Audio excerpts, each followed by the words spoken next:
Right, ladies and gentlemen, you know what it is. It's Monday night. You tapped into the Urban Conservative Podcast. Tonight, we got a special guest straight from the Bronx. The vice chair of the Bronx Conservative Party, Gonzalo Duran, is in the building with us. The Urban Conservative Podcast starts right about now.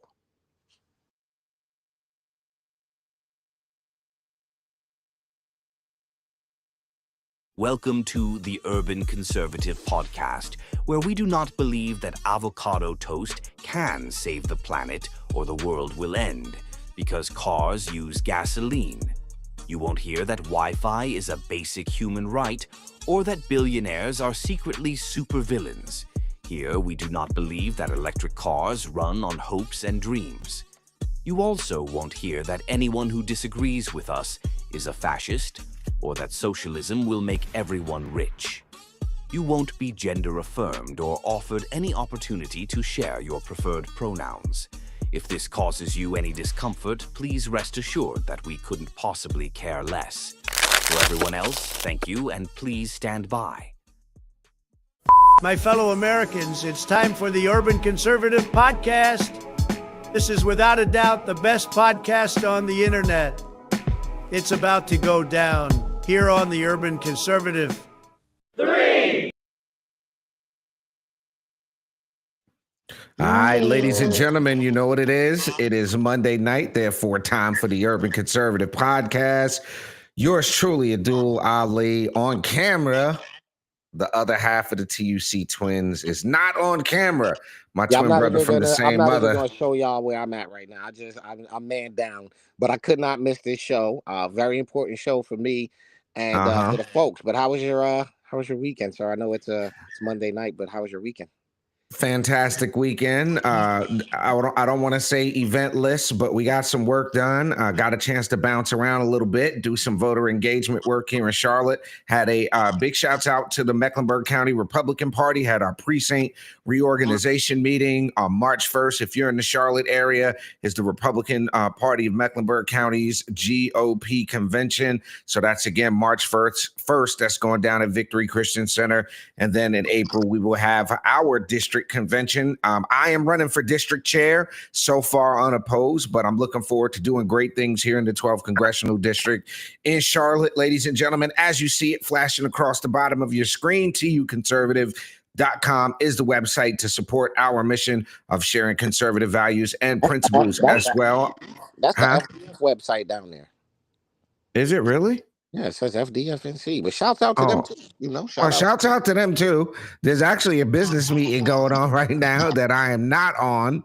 Well, we got an important show, bro, and I gotta start the show with this, right? I gotta start the show with this. So I can't place the date, but it was within the last 2 years. I reached out to the brother that was bringing on the show, and I was very skeptical about him, becoming a conservative, getting on the conservative side of things, and I voiced that concern. Okay. I wasn't disrespectful, but I was very skeptical. And what I said in that message was, respectfully, I don't think it's a good idea to have a conservative party or Republican Party cross-endorsing Democrats. I think that puts us in a bad place in the city.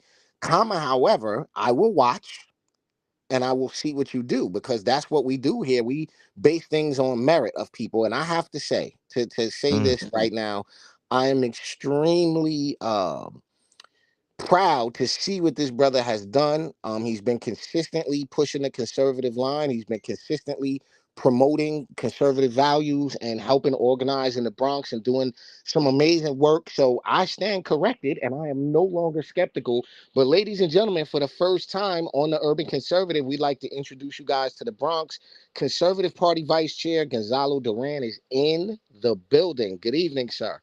Good evening, guys. Thank you so much for the warm introduction. I appreciate it. Yeah, No absolutely. problem. Absolutely. So I gotta ask, right? When you saw that message, did you think I was a little miffy first? Yeah. Yes, I did. And it wasn't, it was the first time somebody took the time to reach out to me in that fashion. But I've faced that type of criticism directly, not only from conservatives, Republicans, and also Democrats. So it's not something that I'm not used to, but I've never had somebody like reach out and bring that up like that.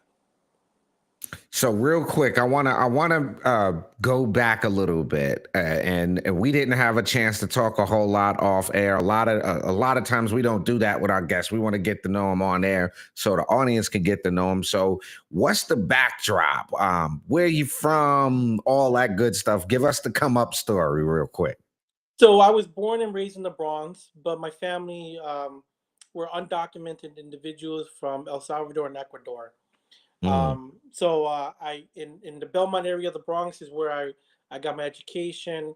I went to, after I turned 18, I joined the Marines. Came back home. I had some struggles. Came back to the Belmont area, and I've been there helping out the community as a nonprofit leader for the last 11 years. I went to Fordham University, got my bachelor's there, and I've started. I've worked in almost every demographic that New York City has to offer. In some mm, capacities, I've reached national attention for the work that I've done as a nonprofit leader, and I'm normally used for like media bites for my community for the work that I do now on a regular basis. So I'm very mm, fortunate that I have that foundation, and politics. At a certain level, everything has political aspects into it, and especially in the nonprofit world. So when I started getting into it about 8 years ago, I mindset was I'm in the Bronx, I'm Hispanic, and I'm less than uh what's it called? I'm not I'm not you know low income, but I'm not medium income either. I'm like in between that gap that I'm trying to get mm. out there. I'm trying to move up the scale. And Right. I saw the way the system was, and I assumed just being a Democrat that was the thing. And I've worked, for the Democratic, or I was in the Democratic Party for, all my adulthood up until about 2 years ago. My policies hasn't changed. Like if you look at my website, my platforms have been out there for over 8 years. I think about 10 years now. So those haven't changed, and you'll see that they're a little bit more, it's more centric or moderate to more to the right as well on fiscal responsibility. And you know, 2 years ago, I wanted to really run for office, and I knew the Democratic Party was going to take me down. So I shopped around to the other parties, and the Conservative Party was the only one that had everything that I wanted, and the team and availability that was there, the opportunity for growth. So I jumped into it, and what your brother mentioned was, I came in strong, and I told people, I'm getting endorsed by the Conservative Party, and everybody gave me that whole spiel as well. And, but what I said I wanted to do, I've done in a short amount of time period. But and I want to make that I'm emphasizing on it because there's a lot of individuals that are in the conservative that are struggling where I was, and the more, or excuse me, in the Democratic Party, and the more the Democratic Party has that tight grip on the system, more and more of us are gonna branch out and do these things. And I'm just hoping that that mindset where just because we're in that area doesn't mean we have to be automatically Democratic. And um, you can work an organization, you can be the boss of a nonprofit, you can have friends and build relationships as a conservative publicly and not be scrutinized. It just there's just certain ways that you do have to do around it, and that's for everybody to find out. And now I'm here, circling back 2 years later, and I wanted this opportunity because I could have messaged you 6 months ago, I could have messaged you a year ago, but I didn't because I wanted even more so to not to reach a point and say, "Hey, let's have this conversation now." Right on. Ra, I'm gonna go ahead and ask it. I'm very curious. You mentioned having parents that were undocumented, and what was like the political discussion? Did y'all have a lot of like political conversations? Was politics not brought up? Because I know some folks I've talked to who've been in that situation. The parents are like, "Look, we got to get this money. We got to do what we got to do," and politics wasn't really on the table. So for y'all, was politics a part of the discussion you had with your parents at all? So I was raised in a single family home with my Mm, mother and my sister. And my mother hustled her whole life and she had barely elementary education, so mm, we didn't have these type of political conversations or anything like that. But what she gave me was a desire to grow, to look beyond the things that I thought I could. Like for me growing up, I thought an associate's degree was going to be the best I could ever get. You know, going to Fordham University, getting a bachelor's. I originally was going for my pre-med degree, but life happened, and I met a veteran who was homeless while going to school with me at Fordham, and it changed my life. So I went that route. But my point of saying is, not until I left the Bronx at 18 and I saw Hawaii having blue water did my mind not open up and to understand that there's so much out there that I didn't know. And although while I was in the military, I wasn't really political because you're so focused on family and building a career. But when I got home, that's when everything started pushing and being different. Gotcha. Ladies and gentlemen, we are kicking it with Gonzalo Duran, who currently serves as the vice chair of the Bronx Conservative Party. If you have a question, want to get into something you're curious about, don't be afraid to jump in the comment section.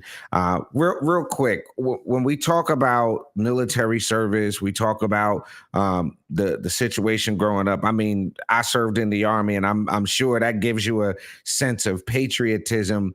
And I heard you mention kind of some views center right. Like, what is it about the Democrat Party? And maybe I'm asking this the wrong way, bro, but are you one of the folks that think the Democrats have just gone way too far left? Well, first of all, I do think they have gone way too far left. My mindset, growing up, once again, I just thought that if you were from the Bronx, you were low income, Hispanic, or a minority, then you just go automatically for Democrats. And before it was Democrats are for the poor and Republicans are for the rich. That was the only understanding that I had when politics was in, me growing up and me, registering when I was 18 in the military. And they're like, hey, if you're gonna drive this vehicle, this Humvee, you got to get a license. I'm like, okay. I mean, I've been driving it without a license, but okay, I'll get it now, Colonel. Okay, Colonel, I'll get it now. Um, and so when I had to fill out, the DMV form, that's what I did. I just put okay, Democrat, real quick because I'm, everything I just said. And it wasn't until until I got into the nonprofit world and I saw the system that's in place, and and and then broadening that. So for me, um, I I thought like that, but once my mind opened, I've been focusing on changing that aspect for other people. Mm, Now, just to be clear, I when I talk to people, I'm not trying to sell them the conservative party. I'm just trying to sell them to be more open-minded and mhm, then see what I'm doing and then ask me, can I do what you're doing? And in that aspect, and this number may not be super high for a lot of people, but I want people to understand how hard it's been. But over 250 individuals in the last 2 years, I've registered in the Conservative Party.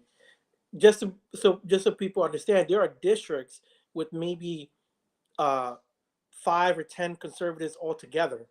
You know, so for me to bring that much up, it's a huge number for the party itself. And when I joined the first year, the party grew by 15% county-wide, the whole mm. Bronx. Um, this past election cycle, 25% or more, and I'm hoping for the 2025 elections to help build it even like maybe 30, 35 if I can try. Well, Ali, I Excellent. wanna I wanna throw this out there real quick before you go to commercial, and I want to say to Gonzalo that those are the things, those are the achievable, the goods that I was looking at this whole time. And I really think people should go and scroll through your social media and look at the work and look what's going on. And real quick, Ali, growing up in the Bronx, because I'm just curious, how have you seen things change over the last 15 years or so? It's, 10, 15 years. How have you seen the Bronx change? Because the last time I was out there, um, feel in the Bronx. So talk to us a little bit before we go to commercial about the changes you've seen in the Bronx. Well, when I left home at 18, so I did 8 years in the Marines, so I can give you a good aspect of that separation. When I left home, it was before 2003. You know, it was a family oriented organization. You could see there was a dynamics of in Belmont, in my area. There was a lot of Italians, Mm, you know, business owners, and there was a lot of Hispanics that were like basically the workers that were there. It was a community that had like a little bit of a growth that was coming in. When I came back home, it was completely different. Now you had, you know, I'm not saying Starbucks specifically in that area, but that type of environment, the gentrification came in strong. Fordham mm, University was pushing way farther than they had in the past, and for me, you got to understand, there's like a gate at Fordham University, and they have green all over the place. So like for us in the other side, it's concrete jungle, you know.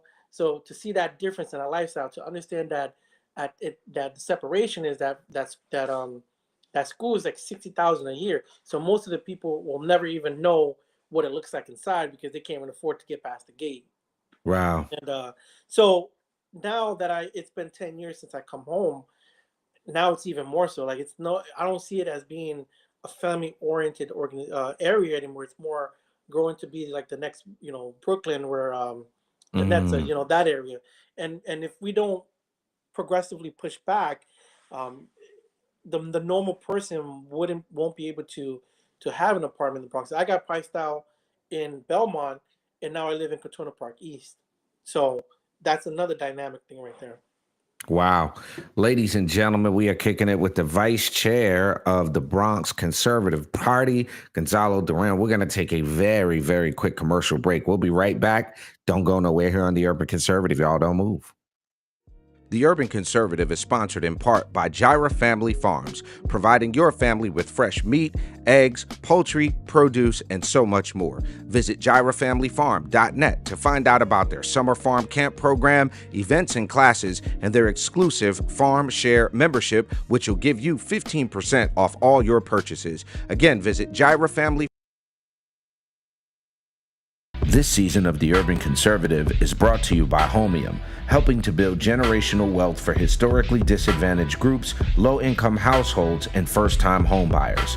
Homium is helping to bridge the affordability gap for homeownership in your community. Visit homium.io. All right, ladies and gentlemen, you're back here on the Urban Conservative Podcast, having a great conversation. I saw a comment here. Shouts out to the good brother Tony Cunningham, Hope County, North Carolina's in the building. Question for you: do you plan to run for any office in the future? Tony, thank you for asking that question.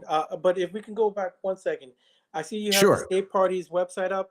If you don't mind putting up my website, GonzaloDuran.nyc, I'd appreciate it very much. Okay, we'll get that. To answer Tony's question, I am running for mayor for New York City, and I'm trying to get the Conservative Party line. It's not something that's easy. It's not something that's, you know, just it's a wave of the finger. I have to get the party lines to help me in that situation. In the past last election, I ran for Congress. I got 36,000 plus votes. Before that, when I ran for city council 2 years ago, I was a startup and I was learning the process. But as you can see, progression, not only from my website, from my social medias, and my presence in the community has gone up. So now, like, I'm not trying to be negative when I say this, but you know, the Conservative Party this past year, we kind of outshadowed even the Republican Party a little bit with the work and the amount of stuff that we're doing, and not only in our event categories and the distributions of the people going out there, but also in the media, which was a big thing for us because the Conservative Party in the Bronx 2 years ago was non-existent, and we barely had anything before that. So if you guys take a moment, I mean, you can even look up the Bronx Conservative, Google it, and you'll see the difference. Like the last year of all these things coming out. So I am running for office this year. I'm hoping to get the mayor candidacy. If I don't get it, then my goal would be run for city council. Nice. Rob, what you got? And I forgot to mention, I have to thank you for your service. You know, it's one of those things that a lot of us don't have the heart to do. A lot of us don't have that wherewithal to go in there. So thank you for your service.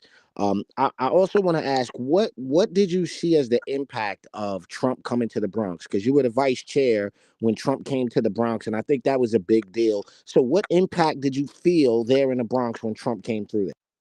Well, I think it gave a huge positive growth in one for the Republican Party, and then also for conservatives as well. To say that we have something to be proud of, that we went out there, like a reason, like a huge.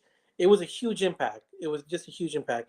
Now, I would have preferred if there was more, let's say, local political parties that were involved in it, because like we had like that was literally across the street, 2 blocks away from my political office, my dish, my home, my nonprofit office. So like I live literally 2 blocks from there, and I was the congressional district candidate there. We had no representation from the candidates that were there, and people had notice of that, but the overall, it brought a lot of people from different parts of the city and outside the city to come to the Bronx and show support as well. So there was a huge presence for the Bronx, but I think it could have been bigger if we had more cohesion working with the organizers of the event. I gotta tell you, as a former New Yorker, one of the things was when there was like rumors that it was gonna happen. It was like Trump's gonna go to the Bronx. There was a whole lot of us who were like, nah, that's not gonna happen.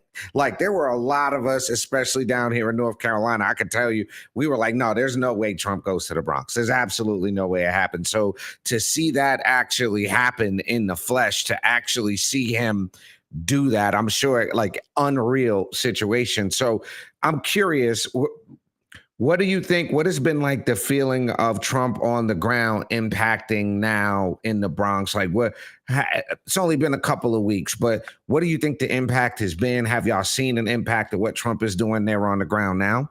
Well, he's had a tremendous impact in the community. Now, you see people on the corner, the barbershops, the people in walking from school to work. You hear the conversations going on of what he's doing. Some good, a lot good, some bad. There are some issues that are going on. Um, there's more revival of people wanting to know what's going on in our political and things coming down from there compared to where it was a year ago. And Mm. his impact, you know for the Republican Party, or let's say conservatives in general, are pushing out there. There's more activity going on. Once again, there's some good, a lot of good, and some bad as well would come in that, because now, let's say where I came in 2 years ago, I was a Democrat coming into the conservative, and everybody was like, "Oh, well, you're only coming in because it's easy to get on the party line and then run for office." Well, now you have a bunch of Republicans that are like, "Oh, well, we've always been Republicans and we've always been here supporting and blah blah blah blah." Well, when we needed you, guys weren't here. You guys weren't doing this stuff. But now that it's cool, now all of a sudden you guys want to piggyback on it, and I'm okay with that. I'm fine with that because we need that increase. We need those numbers for New York. We're still our ratio for Democrats to Republicans / conservatives is 1 to 10, and it used to be 1 to 14. So we still have a long way to go to try to make any dents into that. Mm. Gotcha. Rob, what you got? Oh, we lost him real quick. Hold on. Got him back. You're back in, bro. You're muted if you're back in. All right, we lost him again. All right, well, here's what we're gonna do, Gonzalo. So there's a hold on, he jumped back in again. All right, hold on a sec. This is the fun of live podcasting. All right, there you go, My bro. bad. My fat finger hit the wrong button. So my thing is this, right? And for those who may be still on the Democrat Party side of things, I'm just curious, how do you approach discussing that, right? Because when you talk about the values of and when I say values, the things that they stand for, to me, it's like a sports team, right? If you're a Knicks fan and the Knicks are having a terrible season and they got terrible players, you got to ride with your team. That's your team, right? So the same thing to me applies politically, where it's like, all right, you're a registered Democrat, whether you like what they're doing or not, that's your team. So how do you explain to people, especially in the Bronx, in the city, what's your way of getting them to kind of come to grips with their value set? Because the more people that we talk to in an urban setting, we find that their values don't really align with the Democrat Party. Sometimes they do, but most of the time, you mentioned finance. You mentioned, accountability and finance and these different things. Those kind of principles and living the way we live in the city and certain things. How do you break that down to people to make it palatable for them? Mm, So from my approach, and once again, you know, I don't go around telling people how you should act or feel, and everything is in one, because there are, let's say, uh, and I hate using this as an example, but it's a big one. The LGBT community, 10, 20 years ago, you wouldn't have seen Republicans even, acknowledging it, and they'd be very, offstandish. President Trump has LGBT members, open LGBT members in high cabinet office now this year. So those are things to think about. If you're running in the Bronx right now, the LGBT community, they're not as strong as they once was, but they still command a huge presence within the voting aspects. Um, and mm, in let's say the local level, for somebody like myself, I although my principles when it comes to stuff like that, I don't care what somebody does behind, in their own personal bedroom and stuff like that. That's none of my business, as long as it's not illegal. When it comes to the community itself, I'm not trying to, it's not illegal to be a part of the LGBT community. They have their rights. They've worked hard to get to that level. I've sponsored, I've worked with them, I've done things, but I also have my limits to where my comfortability with supporting them as well. Right now I look at it as like they've done so much progressive stuff that now they're stretching it too thin with the transgender parts that they're doing with people coming mm, into the sports and stuff. So for them, like how much more do they have? They wanted to get married, they wanted to have openness, they wanted to do this, and now they reached that point where it's in my point of view is grasping for a little too much now, mm, and that may be taboo to say, but I do believe that. Now, in somewhere in that spectrum, some people are going to be for me, they're going to be against me, they're going to hear me say, you work with the LGBT, I don't want to talk to you anymore, and I'm fine with that. I bless you, but that's not the only thing that I'm working on. I'm also working on housing. I'm working on building um, more faith-based community sections. I'm trying to get more safety with the police officers, youth programs. I'm doing all these things, and if you can't respect that, there's some things that we're not going to agree with, then so be it. But look at the work that I'm doing. If you can attract to that, that's great. Some people are going to split their own ways, and some people are just going to be standoffish. My approach is I'm working for me personally. This is my personal stance is that I'm working for the average person, just a regular Joe that's just trying to get food on his plate, pay for his rent, and have a little fun and go on vacation once a year or something like that. That's me. That's what I'm working for. And to get to that level for comfortability and safety and financial stability, let's focus on certain on those things, and then let's work on the other things that are more quality of life type of stuff. mm, So how do I approach it? I'm just trying to do good examples and see who wants to work with it. And there's times where I can work with some people here and not other people here. And something that I want people to think in the city, or to know in the city, look, if a Republican or a conservative wins for office, you got to remember we're still outnumbered by the Democratic Party. So we have to work with them at a level too when it comes into the decision makings and stuff like that. Until we I'm trying to be so abrupt when I say this, but until we overthrow them, that's just the part of the game and the way we have to work and maneuver as well.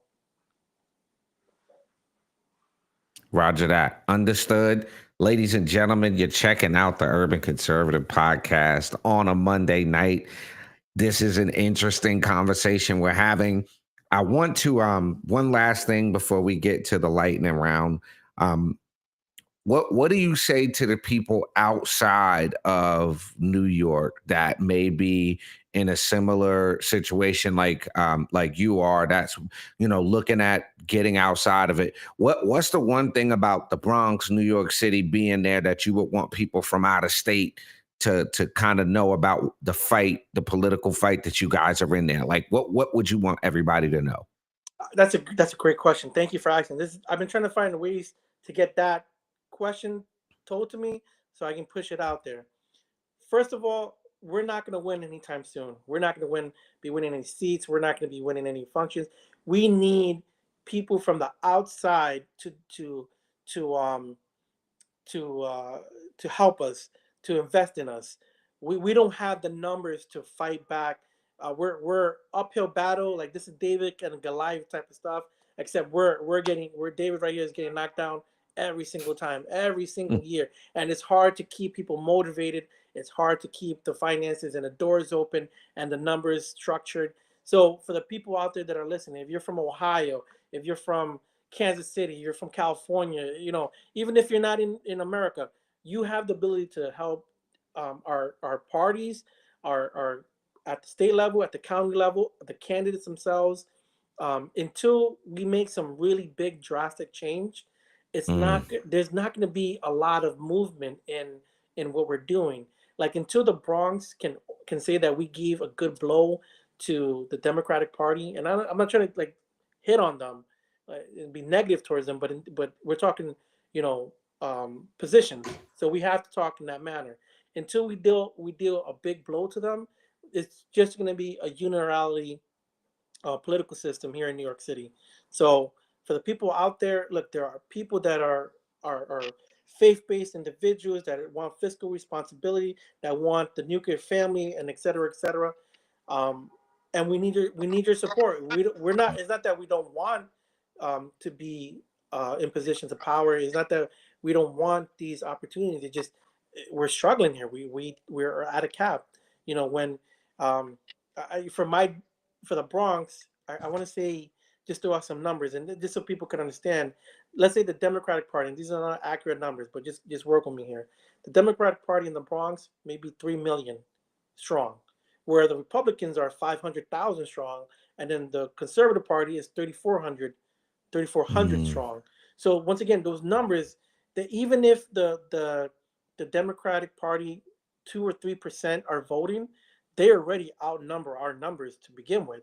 So we're at a loss. But one thing I would say is that this is what keeps me hopeful and positive, and the people outside and the people that are listening in the city and surrounding areas, our percentage for voting is like 75% or even more, like 90 in the 90s, for our votes.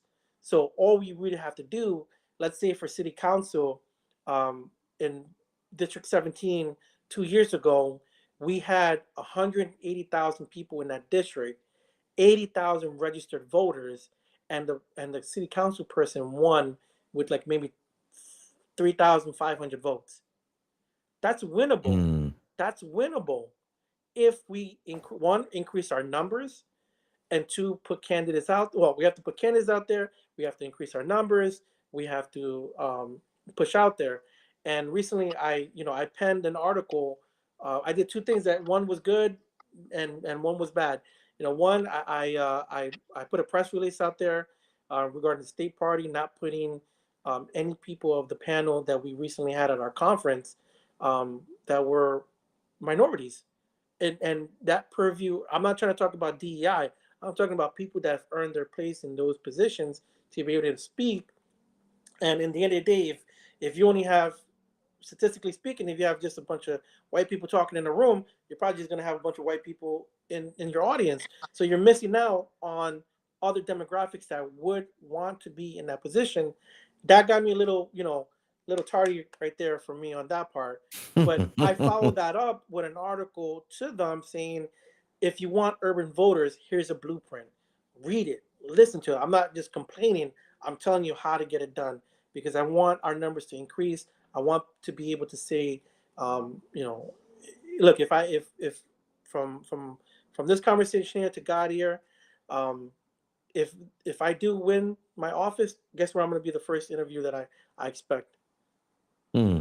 It's going to be right here at the Urban Wow, that's Conservative. I appreciate that, and I want to real quick, Ali, before we get to the tail end of this here. There's a piece of motivation that I want to share with you. When I got involved with the Republican Party here in Suffolk County many moons ago, we had a Democrat leadership. We had a Democrat legislative majority, Democrat town executive, county executive. We had a Democrat attorney, district attorney. We had them, like, we were in the minority, and the party here, just as a piece of inspiration for you guys, we now have a majority. We now in Suffolk County have a majority. We have a Republican district attorney. We have a Republican comptroller. We have a Republican county executive.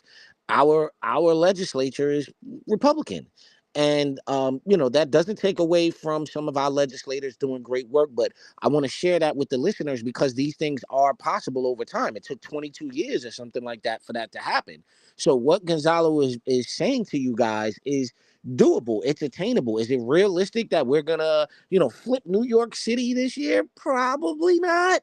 But we can get there. We can start to get those numbers up and Move it support piece that. by piece, So chip away Ali, at we it. did not tell him about the lightning round. No, we didn't. So yeah, how do you want to go ahead and get that going? All right, so Gonzalo, here's what's about to happen. First time on the Urban Conservative. In order to get the screen full screen and plug yourself, plug what you got going on, you have to pass a lightning round. Raheem is going to ask you a series of questions. Your job to answer them as quickly as possible. Raheem, are you ready? I'm ready. You ready? Gonzalo, are you ready? I'm ready. All All right, right, here folks, we it's the go. lightning round here on the Urban Conservative. Ding, ding, ding. Let's go. Yankee Stadium or Arthur Avenue? Hmm. Yankee Stadium. Chopped cheese or beef patty with cocoa bread? Chopped cheese. Bodega coffee or Dunkin'? Dunkin'. Pelham Bay Park or the Bronx Zoo? Pelham Bay Park. Dollar Van or Subway? Subway. Bronx River Parkway or the Major Deegan? Bronx River Parkway. Summer Hmm. block party or rooftop kickback? Block party. Okay, all right. Ceviche de Cameroon or ceviche don concha? Camarón. Okay, all right. Uh, Hornado or yuca con chicharrón? Yuca con chicharrón. Empanadas de viento or pastelitos de carne? Pastelitos. Well, I ding, like ding, it. ding, ding, ding. You won the lightning round, sir. The floor is yours. Go ahead, plug everything you got going on. Give your final message to the folks. The floor is yours, sir. Hello, everyone. My name is Gonzalo Duran. Again, I am the vice chairman for the Bronx County Conservative Party. I'm also a candidate for mayor. I'm seeking the Conservative Party line. If you want to get to know more about me and what I'm doing, I would love for you guys to check out my website at www.gonzaloduran.nyc. The information there is it's been there for years, and I try to update it regularly. To get to know me more personal, though, feel free to check out my social media. All my social media is at Gonzalo Duran NYC. You can get more personal with me there to get to know me as an individual. And at the moment right now, what I want to tell the people, look, I'm running for a lot of reasons, but the most important thing is because if we don't make the changes that we need, I truly believe that it's going to be years and it's going to be a downfall for New York City before we actually make the movements that we want to see. But I don't want it to get to that point. I want to fix the problems now, but I need your support. And it's not just about money. I want to make it very clear. You can support by many ways. You can support by volunteering, offering services. Obviously, they have to be counted to market rate. But the point is that your support matters more than anything that there possibly can. There are many ways for you guys to help my campaign, and not just me, but other candidates as well. So feel free to reach out. I'm an open book, and I'm looking forward to this election year and to see how we can progress the party and the community as well. All right, ladies and gentlemen, there you have it. Gonzalo Duran, Vice Chair of the Bronx Conservative Party, candidate for New York City Mayor. You see the website on your screen. There'll be a link. All my playback crew, make sure you go back and support the brother. Find out how you can get involved and engaged if you live in the Bronx. It's not impossible to do. We will see y'all live and direct next Monday night right here on the Urban Conservative Podcast. For my twin brother from the same mother. Yeah, from my twin brother from the same mother, no other Raheem Architect Soto. I'm Abdul Ali. That's Gonzalo Duran. This has been the Urban Conservative Podcast. Peace and love, y'all. The Urban Conservative is sponsored in part by Gyra Family Farms, providing your family with fresh meat, eggs, poultry, produce, and so much more. Visit gyrafamilyfarm.net to find out about their summer farm camp program, events and classes, and their exclusive Farm Share membership, which will give you 15% off all your purchases. Again, visit gyrafamilyfarm.net to find out more.